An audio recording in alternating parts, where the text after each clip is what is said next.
Okay, so good afternoon once again, and let us continue our discussions on um, other fastidious gram-negative bacteria. So first, for this afternoon, I will be discussing Brucella, okay, or the causative agent of the human brucellosis. So Brucella is also known as the andulant fever. The term andulant fever is actually rooted from the term undulating because of the reoccurring fever at regular intervals. So you would notice that the temperature would peak at several levels. And this particular reoccurring of fever may occur for days, months, and years. So we consider brucella as a zoonotic infection. So when we say zoonotic infection, it means that we acquire this from animals or animal products, which means that it's possible that the organisms can be found from the urine of the animal and even from the milk products. So that's the reason why pasteurization pasteurization can be one of the most important factors in preventing the spread of um, Brucella. So, as what I've told you, Brucella is an example of fastidious organisms. So, when we say fastidious organisms, it means that the organisms would require enriched substances for them to grow. So the organisms can grow in blood agar plate and occasionally in McConty agar, and it is actually treated with tetracycline in combination with spectromycin and gentamicin. Okay, so that is all about Brucella. So there are actually four species of Brucella, but the most commonly isolated is Brucella melitensis. Okay, it's the most severe as well. And aside from that, we also have Brucella abortus, Brucella canis, and suis. And this can actually cause abortion secondary to bacteremia in pregnant women. So that's the reason why it's kind of dangerous to be infected with Brucella at the stage of pregnancy.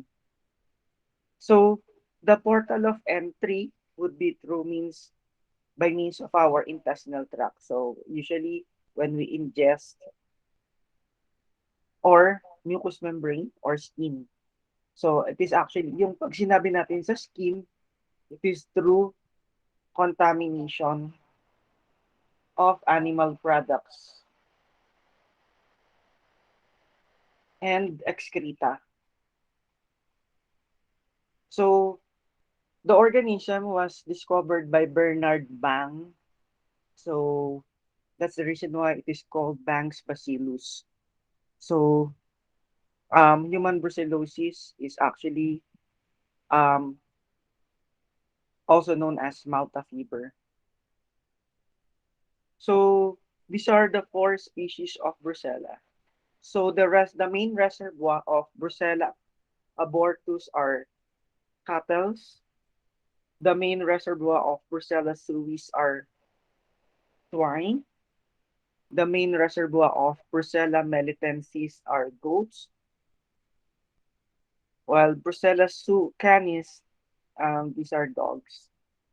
Okay, so these are the four common species of Brucella. So the most severe is Brucella melitensis. Okay, Brucella melitensis is the most severe. So severe acute disease with complications, while Brucella abortus is characterized by mild disease with suppurative complications and it's uncommon. Brucella suis is characterized by suppurative destructive disease with chronic manifestations. Brucella canis is characterized by mild disease with suppurative complications, and it is also uncommon. So this is what I've told you. Um, the organism is spread throughout the lymphatic and bloodstream, and if it's in bloodstream, it will result to sepsis or bacteremia. So it will create the hallmark of the disease, which is the undulating fever. So if this is the cutoff for the normal temperature, you'd see that there is fever, which could persist for days, months, and even years. So the body temperature undulates between day and night, fluctuates between fever, normal, and even subnormal. Subnormal means that this one is subnormal. There's a chance that the temperature falls below normal. So it's really a fluctuation of body temperature. So that's the reason why it's called undulating fever. So Brucella is strictly aerobic, but some would require carbon dioxide.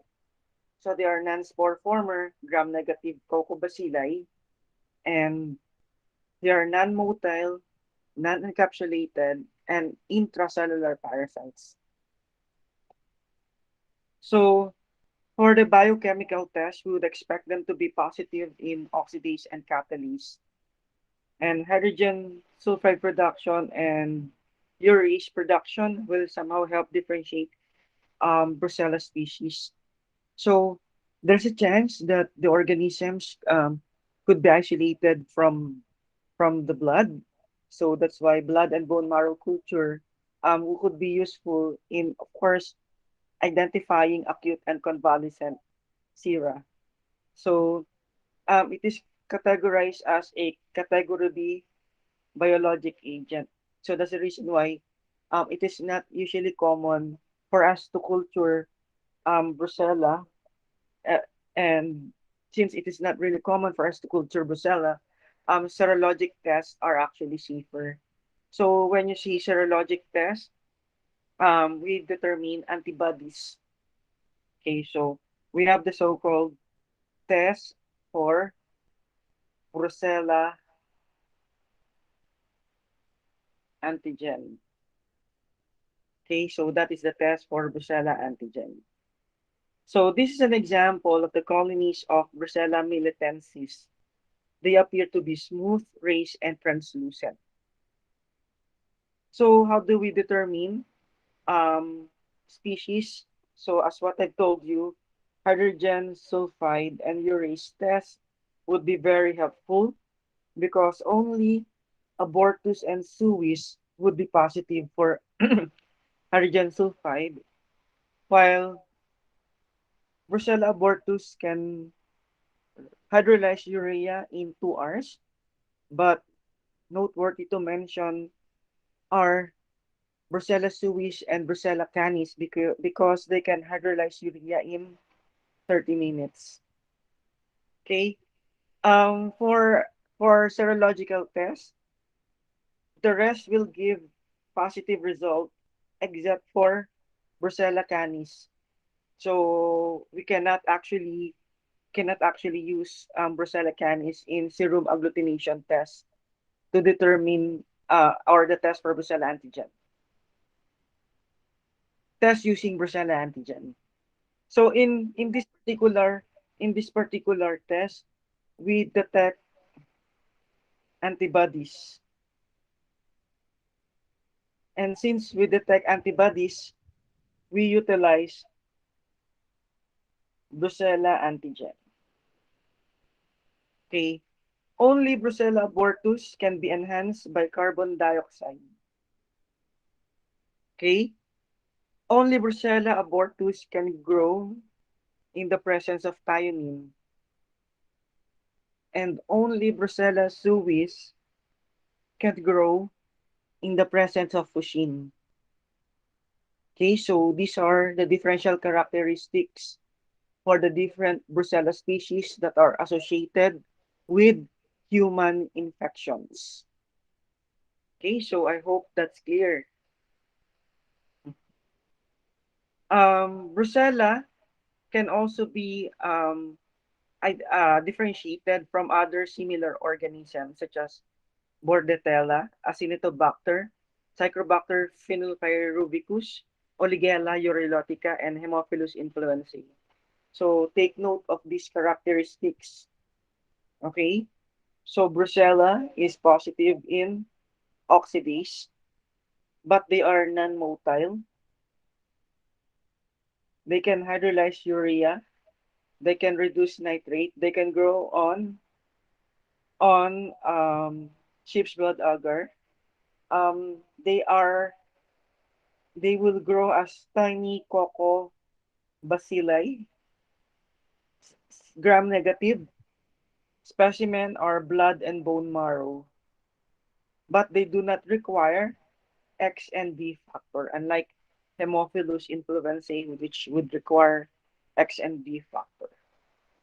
Okay, so these are the important characteristics of Brucella. Okay, so moving on, we are now discussing Francisella. Okay, so Francisella species. So Francisella is a facultative intracellular parasite, and like your board or Brucella, Francisella is also non-motile, small gram-negative cocobacilli, and just like your Brucella as well, it is strictly aerobic, and also the same characteristic as Brucella. They are also the causative agent of zoonotic. So it is a zoonotic infection because rabbits are natural hosts of Francisella. So they can cause tularemia. Okay? It's an acute febrile granulomatous disease with rapid onset and flu-like symptoms. So it is dangerous also to culture it. That's why serological tests could be very important. Okay? And because of that, we have completed the febrile agglutination test. So the febrile agglutination test are tests for bacterial infections that are characterized by fever. So one is Widal test. This is due to Salmonella. And then Will Felix test. Will Felix is due to Rickettsia. And the Brucella antigen and Francisella. Actually, Brucella antibody test. And then the Francisella antibody test. All of these tests will actually use bacterial antigen. Okay, so these are the febrile agglutination tests. So the last in our list is Francisella. So there are four subspecies of Francisella. So we have Francisella tularensis subspecies type A. So sometimes this is known as the Jellison A. This one is the more virulent and it's transmitted by rabbit, sheep, and ticks. And then Francisella tularensis subspecies, excuse me, subspecies holoarctica. This one is type B. So this is Jellison B. So this one is transmitted by rodents and mosquito. And then we also have Francisella mediasiatica. And then Francisella subspecies novicida. Okay, and they are similar to Francisella tularensis but less lethal. So the most virulent of them all is the subspecies tularensis or the Jellison A. So It is also known as tularemia, and tularemia is also known as glandular fever because of the swollen lymph glands, rabbit fever, deer fly fever, tick fever, and it is frequently spread by direct contact with rabbits. The disease can also be spread by other animals, typically rodents and by arthropods. So it was discovered by Edward Francis in Tulare County, somewhere in California. So that's why it's called um, tularemia, Francisella tularemia. Okay? So it has two biochemical varieties. Ito nga yung Jellison A and the other one is Jellison B.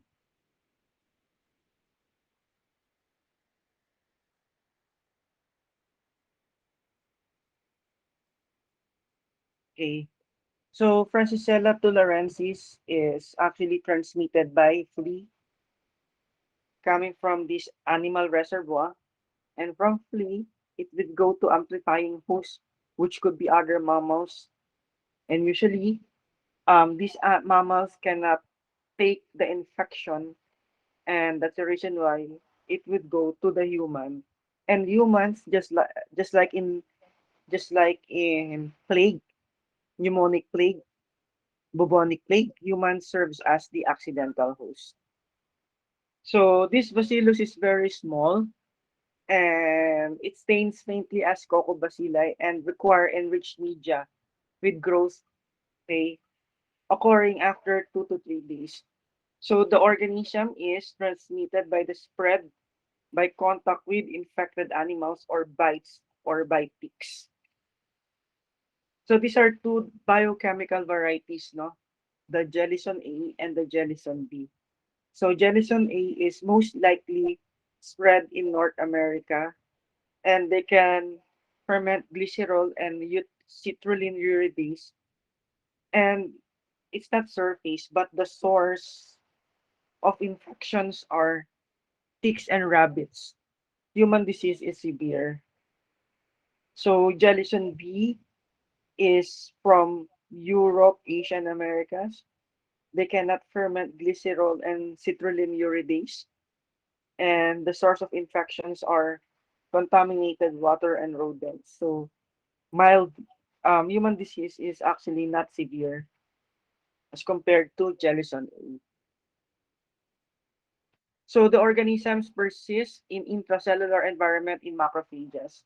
So therefore, they can also be known as intercellular parasites, and it may spread through lymphatic and bloodstream.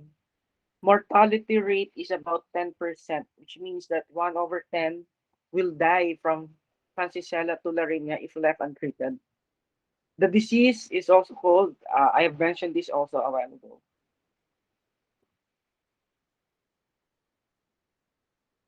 So these are the clinical manifestations. Okay, so 75 to 85% will exhibit ulceroglandular, meaning to say you have ulceration and lymphadenopathy. So that's the reason why, because of the presence of ulceration, infection with Francisella tularensis is also known as a granulomat granulomatous disease, because of the presence of ulceration. Okay, and when you say lymphadenopathy, it is characterized by painful swelling of the lymph node. Okay, so that's what we meant by lymphadenopathy. When you say glandular only, which accounts for about 5 to 10%, there's no ulceration. So there's no ulceration, but lymphadenopathy is present. So when you say typhoidal, it means that becomes systemic. So there is a persistent bacteremia, and this accounts for 5 to 15%. So there's no ulceration, excuse me, and there's no adenopathy. When you say oculoglandular counts for only 1 to 2%, it means that there's an eye involvement. And when you say oropharyngeal, it accounts for less than 1%, and there is an oropharynx involvement. Okay, so these are the clinical manifestations of Francisella tularensis. So again, these are the colonies of Francisella tularensis as seen on chocolate agar. You would notice that it is grayish white and the colonies are raised, and it will take 3 days before you'll be able to see visible growth of Francisella. Okay, so that is the characteristics of Francisella tularensis. Okay, so moving on, let us now proceed to another bacteria, and this time we're discussing Legionella. So Legionella pneumophila is the causative agent of Legionnaire's disease, and Pontiac fever is a mild form, okay, of Legionnaire's disease. And there are about 14 serogroups or serotypes of Legionella, and it is present in environmental where there is a water source, particularly, for example, in air conditioning system, in a centralized air conditioning system. So respiratory secretions on objects used by patient could be the possible source of infection.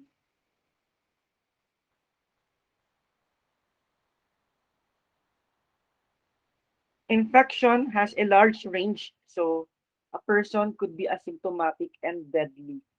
So usually it is deadly for people who are old and with comorbidities.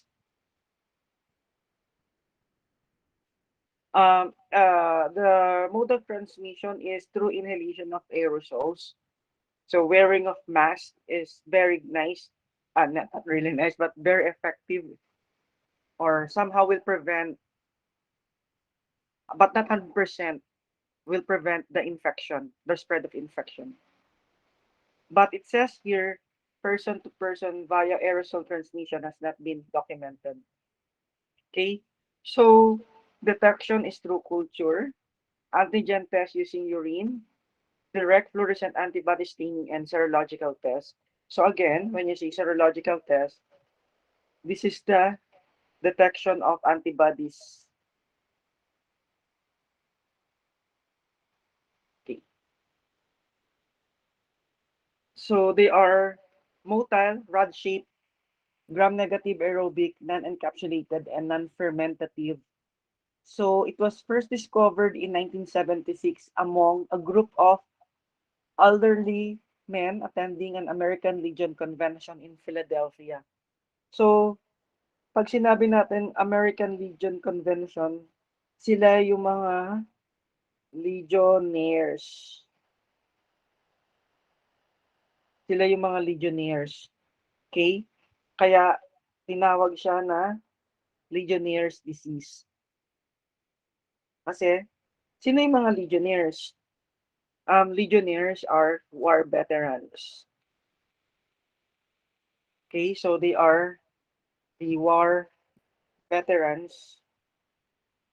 And since they are war veterans, we expect them to be old. So it is considered to be as a comorbidity.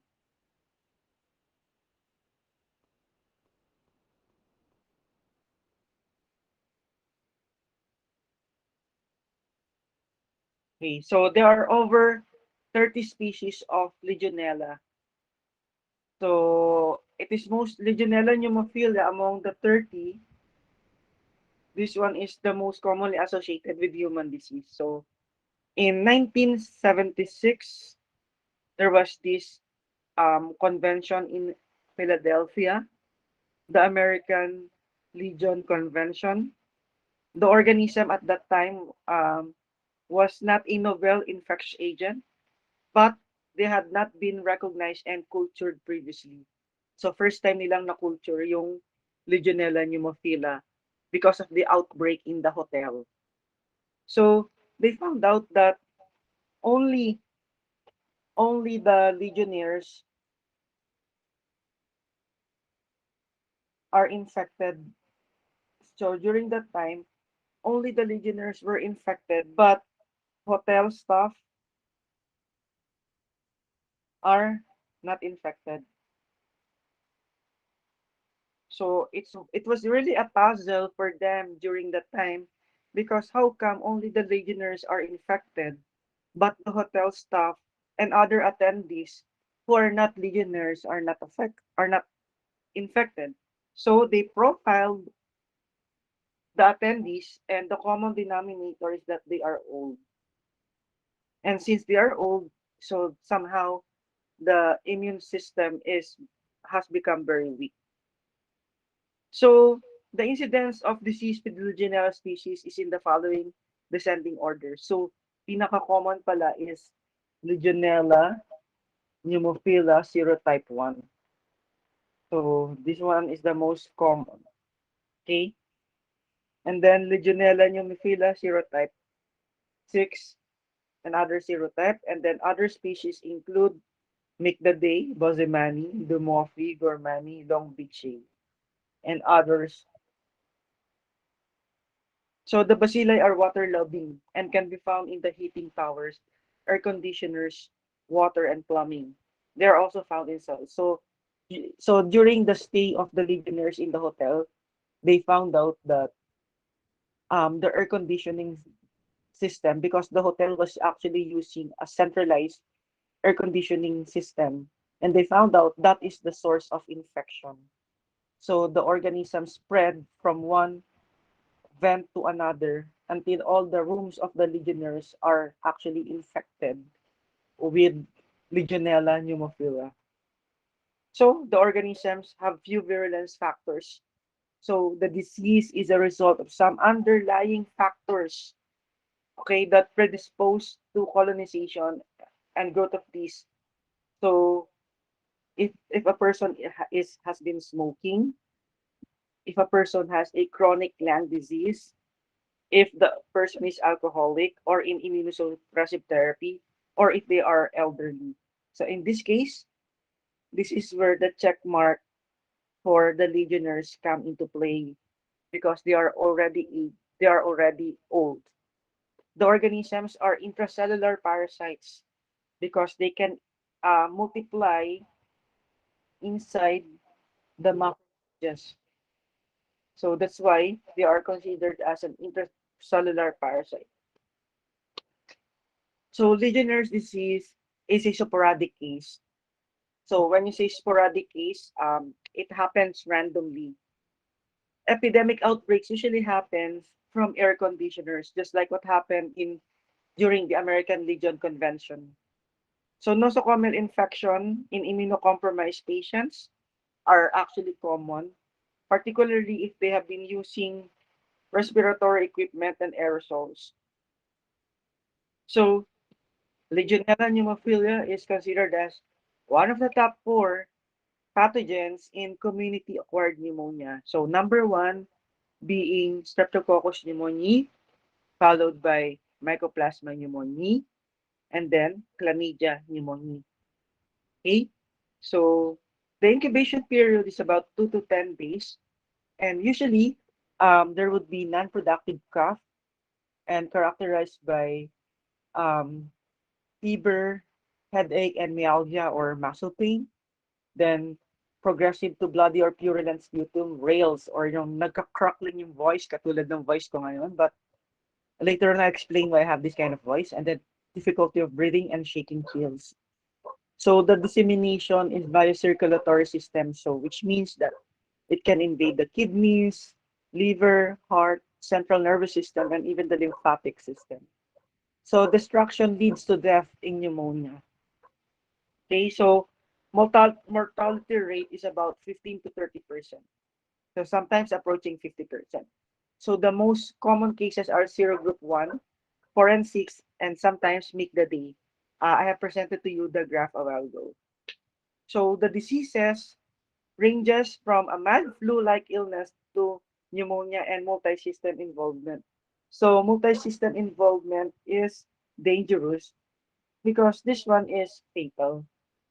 So impaired cellular immunity or pulmonary function predisposes to severe disease. So the Pontiac fever is actually a mild form of Legionnaire's disease because the incubation period is only for 2 days. So there is a flu-like symptoms, fever, headache, and myalgia, which would last for about 2 to 5 days. So spontaneous recovery, so it doesn't generally lead to mortality, and there is a mild form of it's a mild form of Legionella. Okay, and the reservoir, most are aquatic sources such as lake, river, spring, a man-made water treatment system. And you know what's so ironic about it is that Legionella can survive even in chlorinated water. Specialized sources would even include heating and cooling towers of buildings and even fountains, water fountains. Okay, so that's the reason why during the American Legion Convention, this was this was considered as the main culprit for the spread of Legionella. So Legionella can colonize a variety of sources due to their ability to multiply at large range temperature. So even between 20 to 43 degrees, Legionella pneumophila can multiply, and then they can even survive at temperature as high as 60 degrees. So that's the reason why a while ago, heating and cooling towers would be no problems for Legionella because of their ability to grow at this temperature. They can adhere to pipes, rubber, and plastics, and can even live intracellularly in protozoa. So they would get inside the protozoa, and protozoa would also spread them. Okay, so that's the reason why they can colonize a variety of sources. And I've been mentioning to you that it is an intracellular parasite because they would enter and multiply within the host cell, particularly in bronchoalveolar macrophages, just the same like Mycobacterium tuberculosis.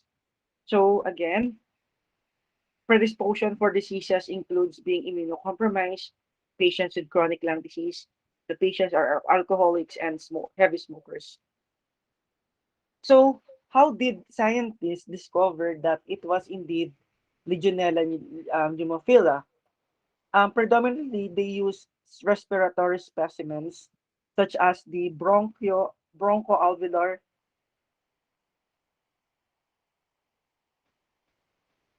lavage, sputum, and bronchial washings.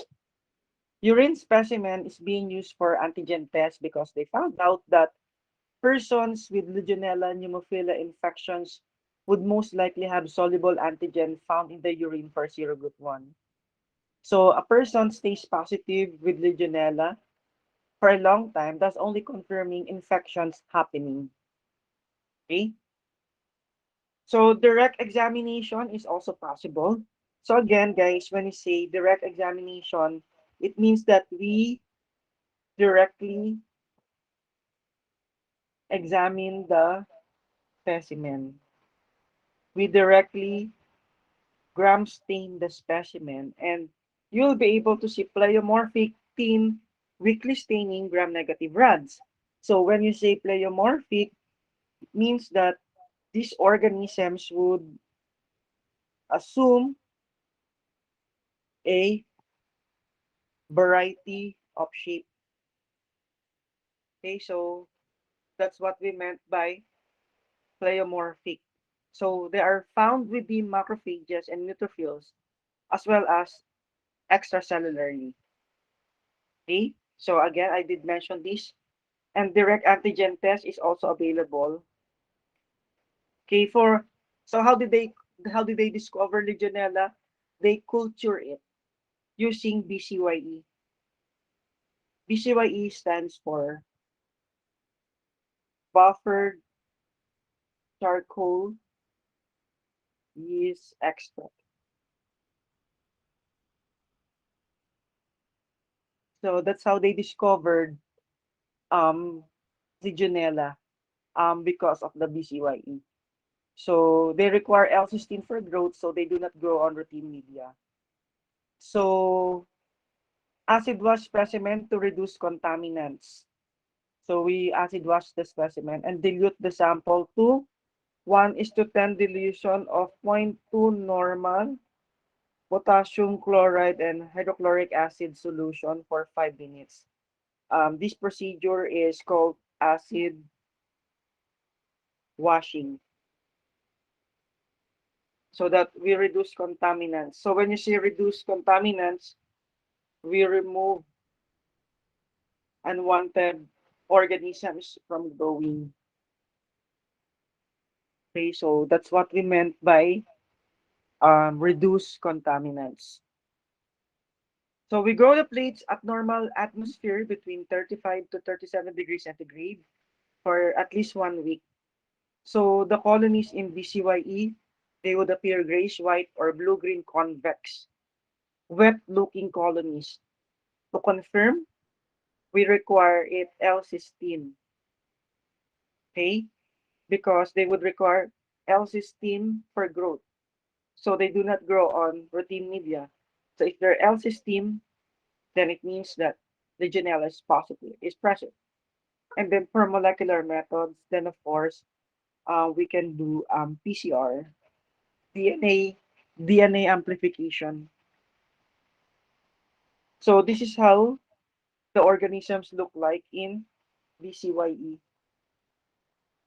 okay, which would BCYE, and they would require L-cysteine and iron salts.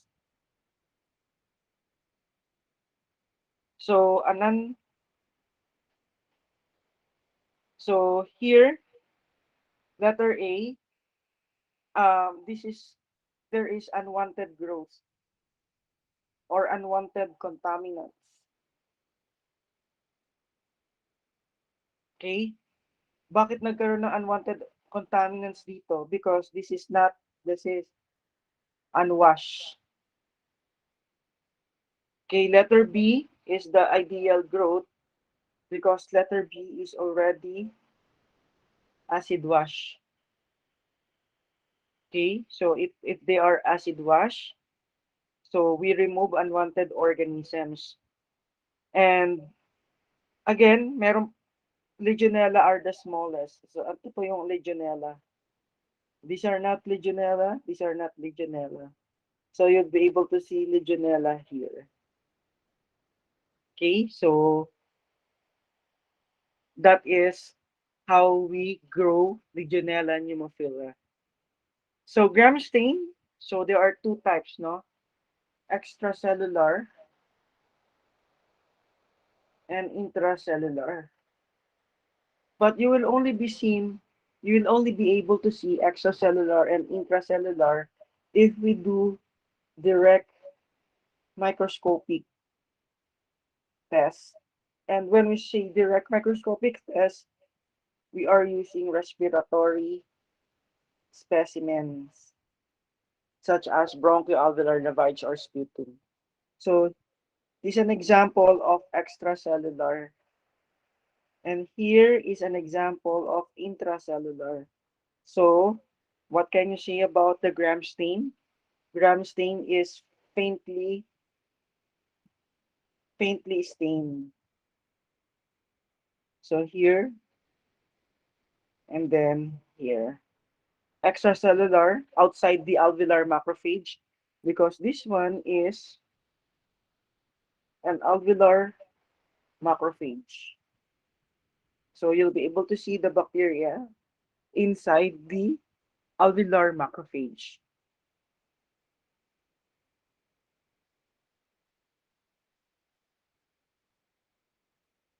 So the organisms is also capable of producing autofluorescence. Okay, so when you say autofluorescence, we expose them to long wave ultraviolet light of about 366 nanometer. So if we expose them to 366 nanometer, they can produce fluorescent color. Yellow-green for Birminghamensis, Cincinnatiensis, Hapleae, Jordanis, Lombichae, Massacherny, Nicdadeae, Oprigensis, Pneumophila, Tintelensi, and Woodworthy. Blue-white for Bosemani, Dumofi, Gormani, Litica, Parisiensis, and Tusconensis. Blue-white or yellow-green for Anisa, and no color is seen for Philae and Lancigensis. Okay, so it says here for Legionella pneumophila, it says here very pale yellow-green. Young colonies may be negative. So it has to be old colonies for us to see the yellow-green color of Legionella pneumophila. So these are the common phenotypic characteristics of Legionella pneumophila. There's low grower, which could last for only 3 to 5 days. They have a characteristic ground glass appearance, lightly staining gram-negative, and would require L-cysteine for primary isolation. No growth on unsupplemented sheep's blood agar. So talagang ano siya, legit siya na fastidious. As a charolytic, meaning to say, they cannot ferment any carbohydrates at all. They are weakly catalase and oxidase positive. Okay, so these are the common phenotypic characteristics of Legionella. So if you are suspecting Legionellosis, okay, so you culture it with BCYE using lower respiratory tract specimen. If there's no growth, you report it as negative. If there's growth on BCYE and it's a gram-negative bacillus, you identify it using direct fluorescent assay. DFA is direct fluorescent assay. So if the specimen glows in the dark using with this color, then that is considered to be as positive for Legionella. For urine antigen test using lower specimen, DFA, if it's positive, report and confirm with culture. If it's negative, result should be reported, but you have to wait again for the culture. Okay, so that is for the schema for the identification of Legionella. So they are gram-negative. So this is an example of direct fluorescent antibody stain. Okay, wherein you'll see that the organisms have indeed glow in the dark.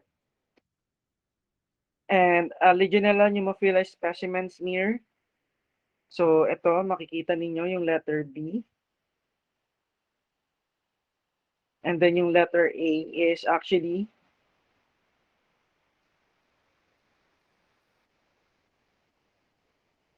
DFA din pareho. Ang difference lang, this one is 450 times. This one is 1,000 times. Kumbaga, ito ay HPO lang. Ito ay OIO. But we're not using this term kasi hindi naman siya light microscope. Ito lang yung counterpart niya sa light microscope. So for antimicrobial susceptibility testing of Legionella, susceptibility test is not routinely being performed. So because we usually use erythromycin in combination of rifampin. And alternatives for the treatment of Legionella would be doxycycline or trimethoprim sulfamethoxazole or newer macrolides such as azithromycin or fluoroquinolones. So these are the antimicrobial susceptibility testing that we're doing for Legionella. Okay, so let us now discuss Bordetella. Yan. So the Bordet gangrobacillus, they are small, strictly aerobic gram-negative bacilli and the causative agent of pertussis. So it is known as the whooping cough.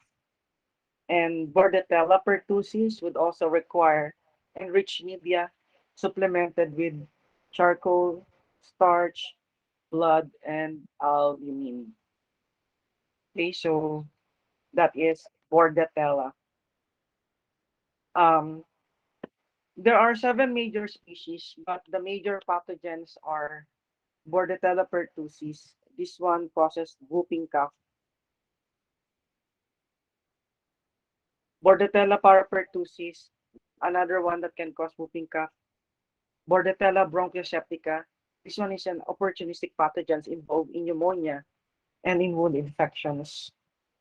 So ano ba, bronchoseptica would have other reservoir such as dogs and pigs.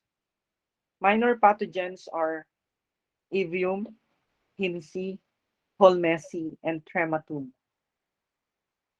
So how do we get whooping cough? So in aerosols, okay? So bacteria adhere to grow bacteria adhere to and grow on ciliated respiratory epithelial cells, and they are highly contagious, meaning to say 90% of exposed contacts gets the disease. Okay, so vaccines are widely used. However, effectiveness drops rapidly after administered. So we're using actually sa mga bata yung DTaP. Okay, so this is actually a toxoid. Pag sinabi nating toxoid, it is an attenuated toxin or pinahina na toxin so that our immune system will be producing antitoxins. So usually tayong mga adults can become a transient carrier of Bordetella. Tapos, yung mga babies na hindi pa vaccinated, sila yung susceptible sa Bordetella, mga toddlers. Tapos, makikita natin yung babies, makikyutan tayo sa kanila, ikikiss natin sila, and that's how they get infected. So, ito yung mga toxins that are considered as the virulence factor.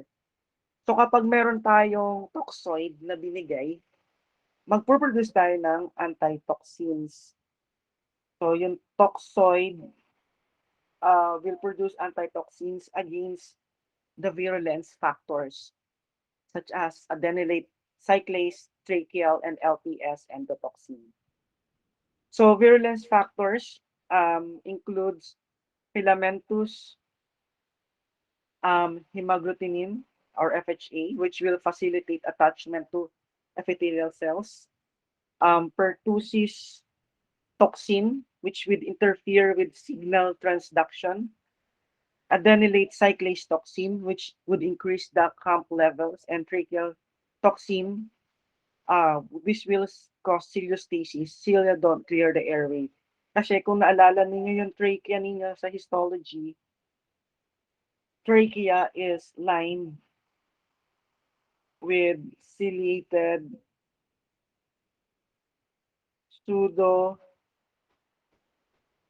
stratified columnar epithelium. So kung ito yung columnar epithelium natin, so may mga cilia yan. And ang purpose ng cilia is to clear the airway. So kung merong mucus, ang purpose ng cilia is to clear mucus.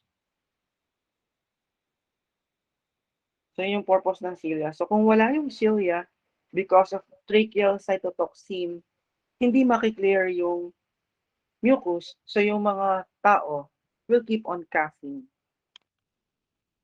Okay. So bakit siya tinawag na whooping cough? Because there is a sudden repetitive coughing followed by woof. Kasi nga they are gasping for air, and this can be followed by vomiting. Okay, so yun ang ibig sabihin ng whooping cough. So exposure and incubation period is about 1 to 2 weeks. Initially, there would be cold or flu-like symptoms, followed by sneezing and runny nose. Catarrhal phase, ito yung ano, yung catarrhal phase is highly contagious. Ito yung ano sila, nag-uubo yung mga bata. May papakita ko sa inyo ha kung paano yung ubo ng bata na may whooping cough.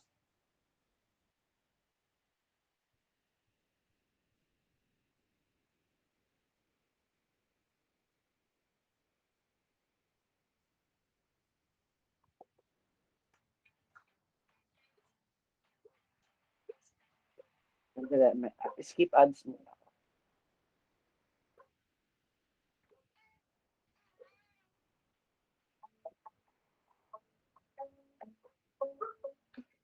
When you get a pertussis swab, you're going. Yeah. What we look at is the total white blood cell cough, because people cough on it.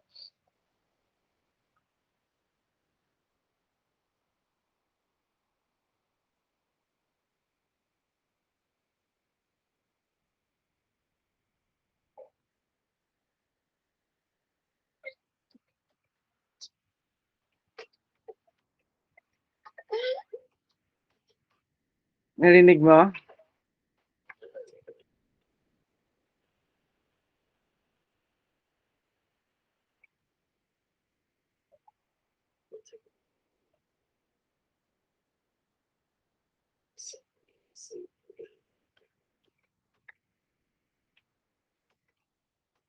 Yun. So, nakita nyo, kung naririnig nyo, nagagas siya ng air.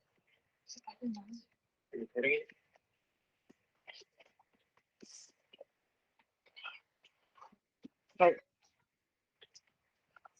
Kawawa yung bata na may whooping cough kasi yung mga bata na may whooping cough, mahirapan sila matulog kasi nga, they keep on gasping for air. So, the catarrhal period is about 1 to 2 weeks, which could last, which characterized by rhinorrhea, malaise, fever, sneezing, and anorexia.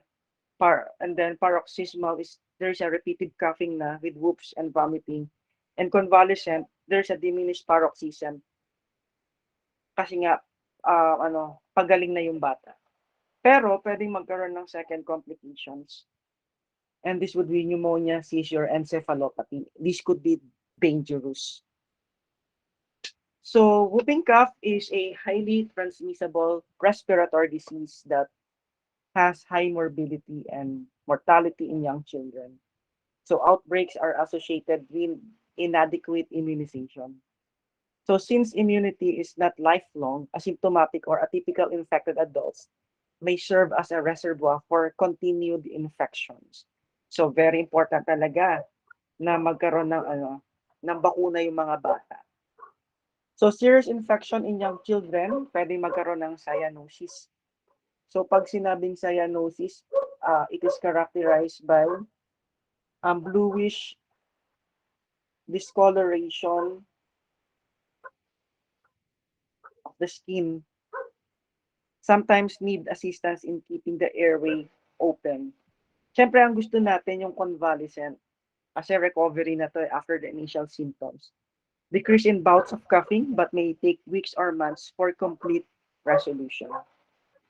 So diagnosis and isolation. So specimens are actually the best specimens are from the nasopharynx. So we get the uh, aspirates of fluids, or we can do swabs in nasal passages as deep as possible.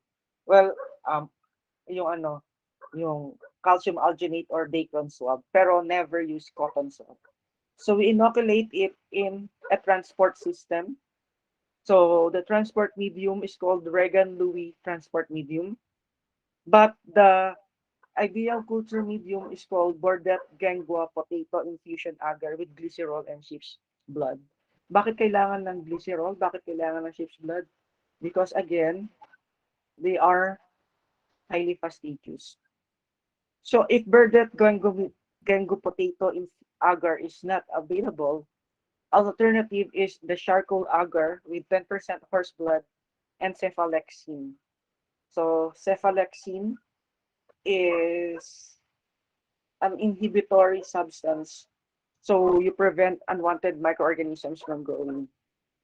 We also plate it to blood agar plate and McConkey and chocolate if you need to rule out Hemophilus. So you incubate the plate at 35 degrees for 7 days. You have to ensure that there is an adequate moisture to prevent plate drying. So yun. For that Kengu potato infusion agar. So tandaan niyo yan ha. So here's the procedure kung paano ba. Uh, I will not be discussing the procedure anymore. So colony morphology. So they are gram-negative cocobacilli characterized by the presence of smooth silver point colonies resembling mercury droplets. So we can actually do direct fluorescent antibody tests for confirmation. So we also use biochemical tests to differentiate the species. So ito yung parang mercury droplets. This is the characteristics of the colonies of Bordetella. So appears like mercury droplets. So to differentiate the species of Bordetella, um, charcoal horse blood, all of them can grow in charcoal horse blood, but Bronchoseptica is the fast grower. As early as 1 day, pwede na siya mag-grow. Bordetella pertussis cannot grow in blood agar plate. Bordetella parapertussis and pertussis cannot grow on McConkey. All of them are catalase positive. All of them are oxidase positive except for parapertussis. All of them can produce urease except for pertussis. All of them cannot reduce nitrate except for Bronchoseptica. All of them are non-motile except for Bronchoseptica. Okay, so this is how we differentiate the different species of Bordetella. And the treatment would be erythromycin and azithromycin. And that ends my lecture on Hemophilus and other fastidious gram-negative bacilli. So I hope you guys learned something in today's lesson.